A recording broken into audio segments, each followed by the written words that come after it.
Hello friends, భాగ్యం వల్లి ప్లాన్ని తిప్పికొట్టి సుక్కుకు తిరుపతికి పెళ్లి జరిపించి వల్లికి దిమ్మ తిరిగే షాక్ ఇచ్చిన నర్మదా, విశ్వ, ధీరజ్ అసలు ఏం జరిగిందో తెలుసుకోవాలి అంటే ఈ వీడియోని ఎక్కడా స్కిప్ చేయకుండా చివరి వరకు చూడండి.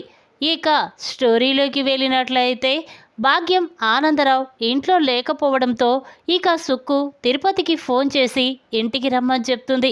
ఇక ఇద్దరు కూడా ఇంట్లో చాలా సంతోషంగా సరదాగా కబుర్లు చెప్పుకుంటూ ఉంటారు. ఇంతలోనే భాగ్యం ఆనందరావు ఇంటికి వస్తారు. ఇక సుక్కుతో తిరుపతిని చూసిన భాగ్యం చాలా కోపంతో రగిలిపోతూ, ఏంటి తిరుపతి, ఏం చేస్తున్నావయ్యా నువ్వు ఇంట్లో? అసలే మాది పరువుగల్ల కుటుంబం.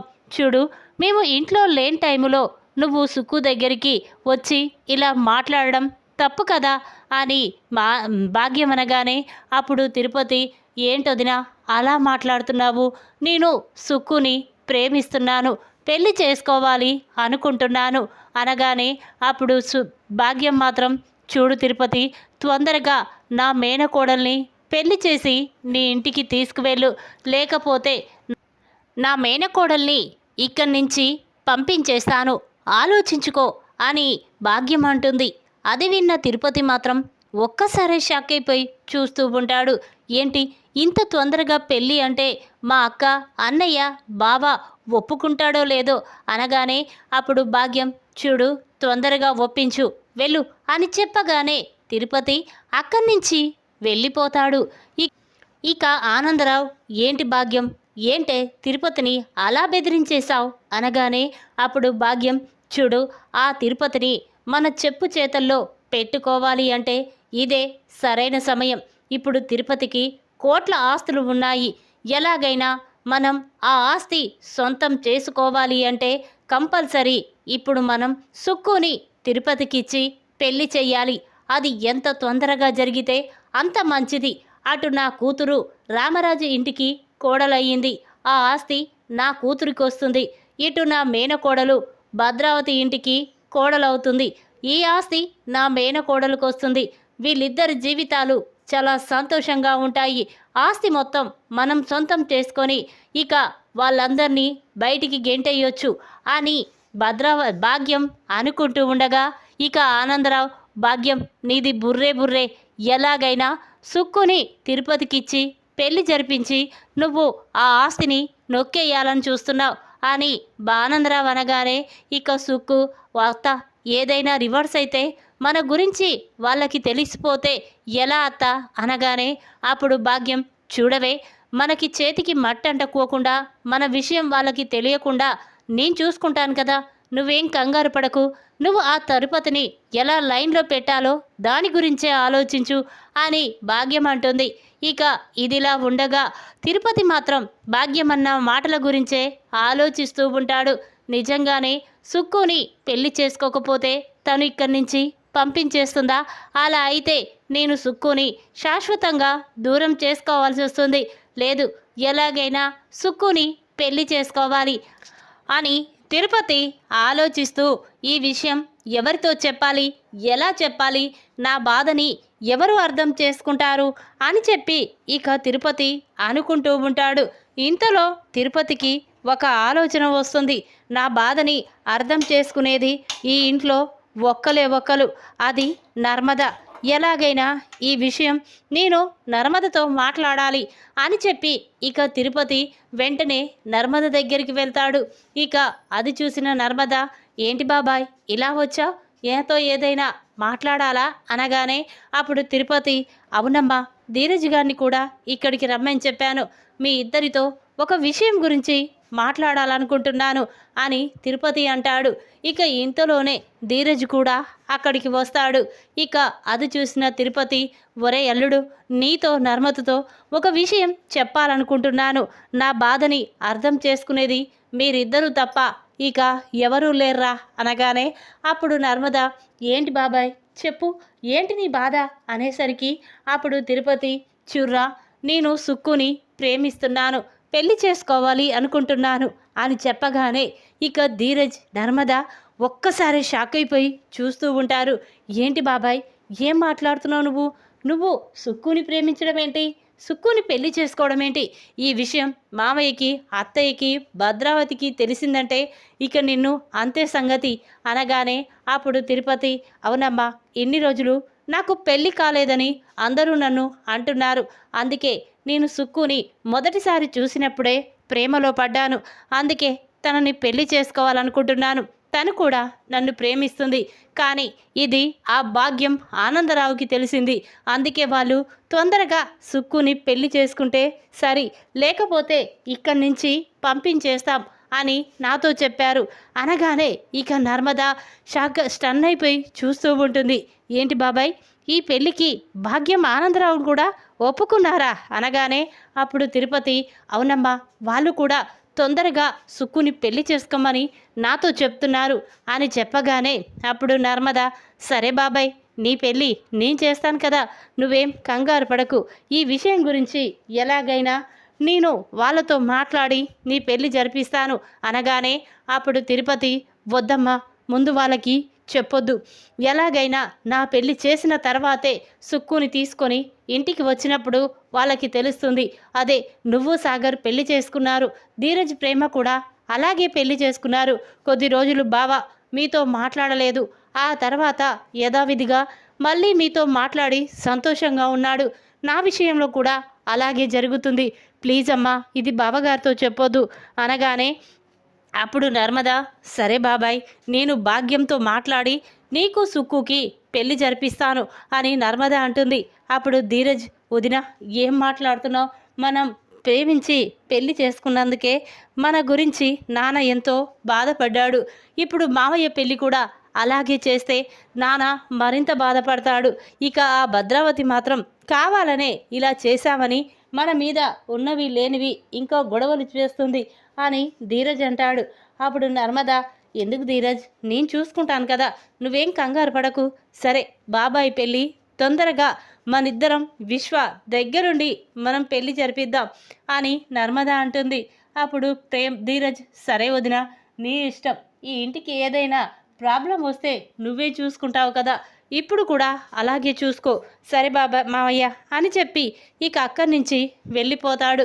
ఇక తిరుపతి మాత్రం, అమ్మా నర్మద, నువ్వు పెద్ద మనిషి స్థానంలో ఉండి నా పెళ్ళి జరిపించాలమ్మా, నా పెళ్ళి చేసే బాధ్యత నీది అని చెప్పి తిరుపతి అక్కడి నుంచి వెళ్ళిపోతాడు. ఇక నర్మద తిరుపతి చెప్పిన మాటల గురించే ఆలోచిస్తూ ఉంటుంది.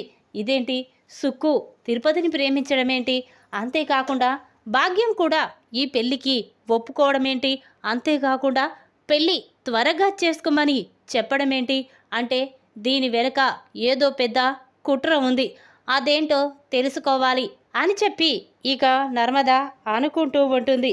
ఇంతలోనే నర్మద గదిలోకి వెళ్తూ ఉంటుంది. ఇక ఇంతలో భాగ్యం తన ఫోన్ తీసి వల్లీకి ఫోన్ చేస్తుంది.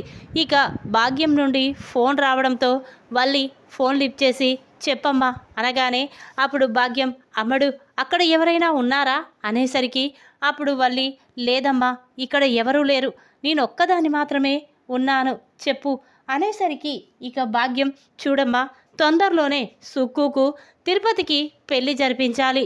ఇక సుక్కు కోట్ల ఆస్తికి వారసురాలవుతుంది. అంతేకాదు ఆ తిరుపతి గాన్ని అడ్డు పెట్టుకొని ఆస్తి మొత్తం మనం కొట్టేయాలి. ఇక వాళ్ళిద్దరికీ పెళ్లి జరిపిస్తే వాళ్ళిద్దరూ సంతోషంగా ఉంటారు. ఇటు రామరాజు కుటుంబం మొత్తం నువ్వు బయటికి గెంటేసి ఆస్తిని నువ్వు సొంతం చేసుకోవాలి. అటు సేనాపతి కుటుంబాన్ని బయటికి గెంటేసి సుక్కు ఆస్తిని సొంతం చేసుకోవాలి. మీరిద్దరూ ఆస్తి సొంతం చేసుకుంటే నాకు కూడా చాలా సంతోషంగా ఉంటుంది అని భాగ్యం అనగానే అప్పుడు వల్లి మాత్రం, అమ్మ ఆ బాబాయ్ ఇంత తొందరగా పెళ్ళికి ఒప్పుకుంటాడన్న నమ్మకం నాకు లేదు అనగానే అప్పుడు భాగ్యం, చూడమ్మడు, నేను సుక్కు పెళ్ళి ఎంత తొందరగా జరిగితే అంత మంచిదని ఈరోజు తిరుపతికి నేను తొందరగా నువ్వు సుక్కుని పెళ్లి చేసుకుంటేనే ఇక్కడ ఉంచుతాను, లేకపోతే ఇక్కడి నుంచి పంపించేస్తానని వార్నింగ్ ఇచ్చాను. దీంతో తిరుపతి తొందరలోనే సుక్కుని పెళ్లి చేసుకుంటాడు అనగానే అప్పుడు వల్లి మాత్రం, నిజమా అమ్మ, తొందరగా సుక్కుకి కూడా పెళ్లి జరిగితే తను కూడా నాతో పాటు ఇక్కడే ఉంటుంది. ఇక వీళ్ళందరినీ నేనొక ఆట ఆడుకుంటాను అని వల్లి అంటుంది. అప్పుడు భాగ్యం సరే అమ్మడు, ఎవరైనా వింటే మన నిజ స్వరూపం తెలిసిపోతుంది అని చెప్పి ఇక ఫోన్ పెట్టేస్తుంది.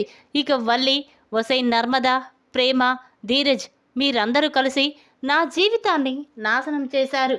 అందుకే నేను సుక్కు అందరం కలిసి మీ జీవితాలని నాశనం చెయ్యాలనుకుంటున్నా అని చెప్పి ఇక ఫోన్ పెట్టేస్తుంది.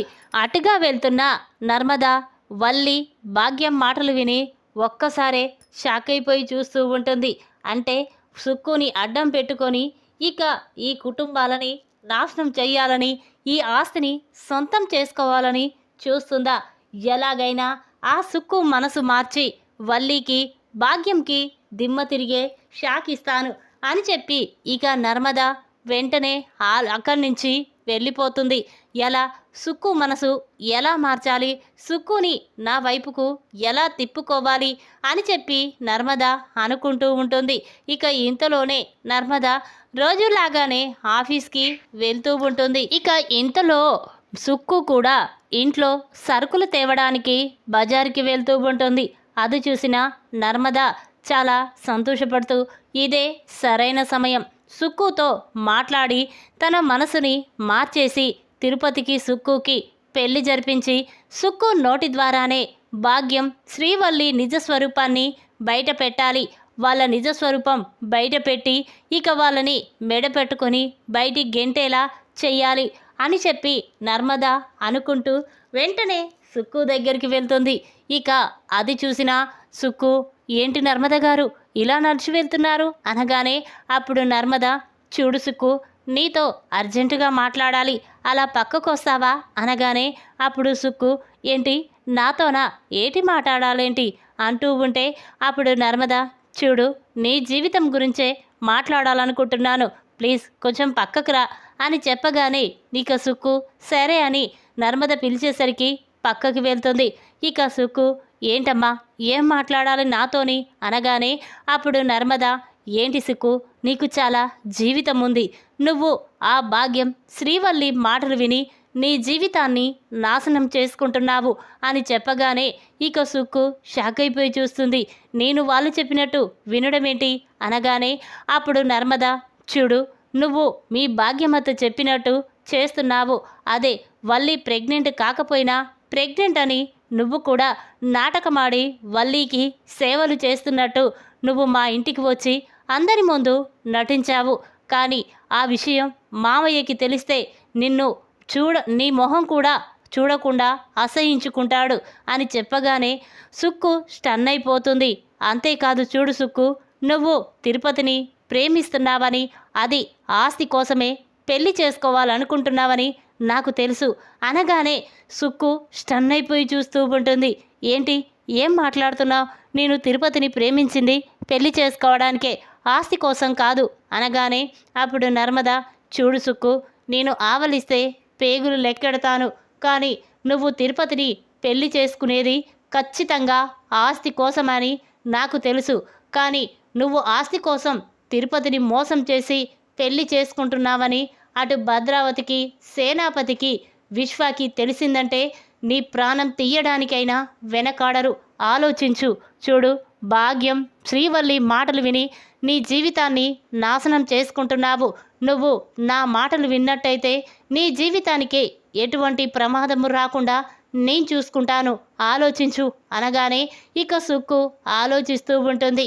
ఇక వెంటనే నర్మద కాళ్ళు పట్టుకొని, అమ్మ నేను చేసింది తప్పే, మా అత్త వల్లే నేను ఇలా వల్లితో చేతులు కలిపి అబద్ధమాడాను, మోసం చేశాను, వాళ్ళు చెప్పినట్టు చేస్తున్నాను, తిరుపతిని ఆస్తి కోసమే పెళ్లి చేసుకోమని మా అత్త నాతో చెప్పింది, అందుకే తిరుపతి ప్రేమిస్తున్నట్టు నాటకం ఆడుతున్నాను అనగానే అప్పుడు నర్మద, చూడు నీది ప్రేమ కాదు నటన అని తిరుపతి బాబాయికి తెలిస్తే గుండె పగిలి చేస్తాడు, ఆ తర్వాత నువ్వు ఊహించని షాక్ ఇస్తాడు నీకు అని నర్మద అంటుంది.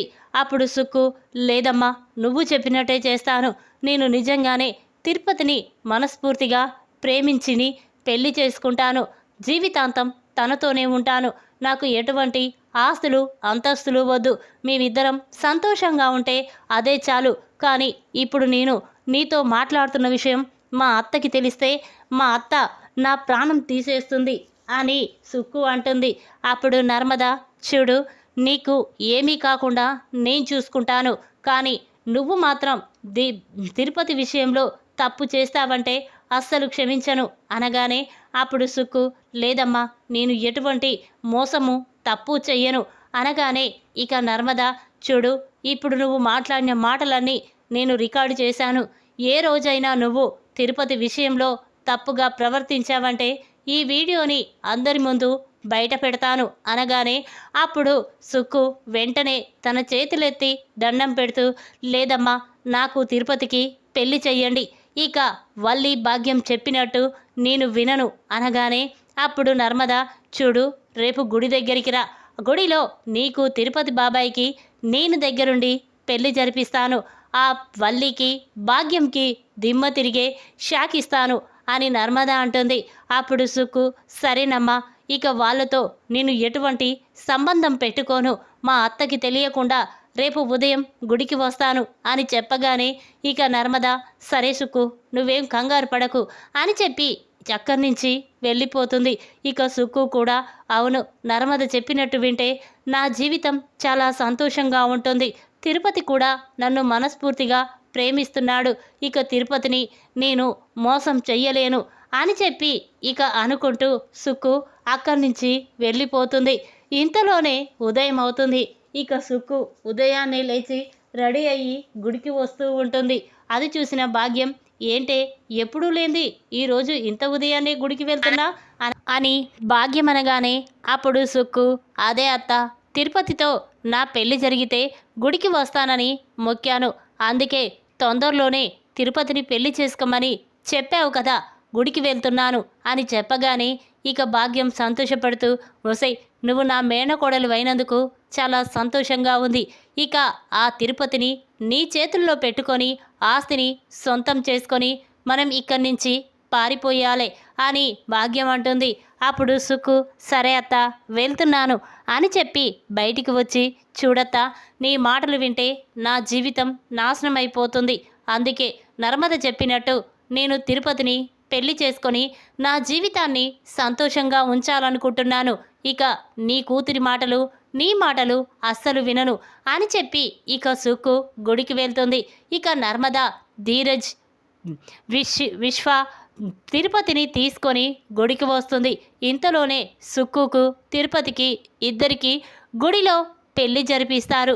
ఇక అది చూసిన విశ్వ, చూడు నర్మద, ఎలాగైనా ఇప్పుడు బాబాయిని ఇంటికి తీసుకువెళ్తే నాన్న అత్త ఊరుకోరు, కానీ నువ్వు మాత్రం మీ బాబాయిని మీ ఇంటికే తీసుకువెళ్ళు అనేసరికి ఇక నర్మద, ఇప్పుడు మామయ్య నేను తిరుపతితో వెళ్తే నా గురించి మామయ్య తప్పుగా అర్థం చేసుకుంటాడు, చూడు బాబాయ్, నువ్వు సుక్కు ఇంటికి వెళ్ళండి, ఆ తర్వాత నేను వస్తాను అనగానే అప్పుడు తిరుపతి, అమ్మ నర్మద, నేను వెళ్ళే అంత సాహసం చెయ్యలేనమ్మా, ఏదైనా నీతో పాటే, వెళ్దాం పదమ్మా అని చెప్పగానే ఇక నర్మద, చూడు విశ్వ, ఇప్పుడు మా ఇంటికి తీసుకువెళ్తే మావయ్య ఇప్పటికే చాలా బాధపడుతున్నాడు, అందుకే తిరుపతి బాబాయిని మీ ఇంటికే తీసుకువెళ్ళు, మీ అత్త మీ నాన్న నువ్వు చెప్పినట్టే వింటారు కదా, వాళ్ళకి ఏదో విధంగా సమాధానం చెప్పు అనేసరికి ఇక విశ్వ సరే అని చెప్పి తిరుపతిని సుక్కుని ఇంటికి తీసుకువెళ్తాడు.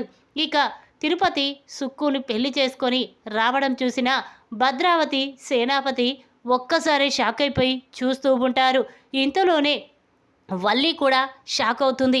ఇదేంటి, ఇది మాకు ఒక్క మాట కూడా చెప్పకుండా తిరుపతి బాబాయిని పెళ్లి చేసుకుందా, ఇదేంటి అని అనుకుంటూ ఉంటే ఇక వల్లి వెంటనే సుక్కు దగ్గరికి వచ్చి, ఏంటే, ఏం చేస్తున్నావు, మాకు తెలియకుండా తిరుపతిని పెళ్లి చేసుకోవడం ఏంటే అనగానే అప్పుడు సుక్కు, చూడు, మీకు చెప్పవలసిన అవసరం నాకు లేదు, మీ మాటలు మీ అమ్మ మాటలు వినవలసిన అవసరం అంతకన్నా లేదు, ఇది నా జీవితం, నా జీవితాన్ని నేను చూసుకుంటాను, నీ మాటలు మీ అమ్మ మాటలు విని నా జీవితాన్ని నాశనం చేసుకోను, చూడు, ఇంకొకసారి నన్ను బెదిరించాలని చూసినా, నన్ను ఎవరి ముందైనా మోసం చెయ్యమని చెప్పినా నీ గురించి మీ అమ్మ గురించి నిజాన్ని బయట పెడతాను అని చెప్పి ఇక సుక్కు వల్లికి వార్నింగ్ ఇస్తుంది. ఆ మాటలు విన్న వల్లి ఒక్కసారి షాక్ అవుతుంది. ఇదేంటి, సుక్కు ఇలా తయారయ్యిందేంటి అని అనుకుంటూ వెంటనే తన రూమ్లోకి వెళ్ళి ఫోన్ తీసి భాగ్యంకి ఫోన్ చేస్తుంది. వల్లి నుండి ఫోన్ రావడంతో భాగ్యం ఫోన్ లిఫ్ట్ చేసి, ఏంటమ్మడు ఈ టైంలో ఫోన్ చేశావేంటే అనగానే అప్పుడు వల్లి, అమ్మ కొంప మునిగిపోయిందే, ఆ సుక్కు తిరుపతి బాబాయ్ని పెళ్లి చేసుకొని ఇంటికి వచ్చింది అనగానే భాగ్యం షాక్ అయిపోయి చూస్తూ ఉంటుంది. అదేంటి, మంచిదే కదే, ఎలాగో మనం తిరుపతికి సుక్కునిచ్చి పెళ్లి చేయాలనుకుంటున్నాం కదా, ఇప్పుడు దాని పని అది చేసింది అనగానే అప్పుడు వల్లి, లేదమ్మా, సుక్కు పూర్తిగా మారిపోయింది, నీ గురించి నా గురించి నిజాన్ని బయట పెడతానని బెదిరిస్తుంది. తనతో మోసం చేయించాలన్నా అబద్ధం చెప్పించాలని చూసినా కూడా మనిద్దరి సంగతి చెప్తానని నాకు వార్నింగ్ ఇచ్చింది అనగానే భాగ్యం స్టన్ అయిపోయి చూస్తూ ఉంటుంది. అదేంటే అనేసరికి ఇక వల్లి, అవునమ్మా, సుక్కు ఆ నర్మదతో చేతులు కలిపి నాకే వార్నింగ్ ఇస్తుంది అని వల్లి అంటుంది. ఈ విధంగా తిరుపతికి సుక్కుకి పెళ్లి జరిపించి భాగ్యంకి వల్లికి దిమ్మ తిరిగే షాక్ ఇచ్చిన నర్మద, వల్లికి వార్నింగ్ ఇచ్చిన సుక్కు. ఈ వీడియో కనుక మీకు నచ్చినట్టయితే లైక్ చేయండి. మరిన్ని వీడియోల కోసం మా ఛానల్ని తప్పకుండా సబ్స్క్రైబ్ చేసుకోండి. Thanks for watching.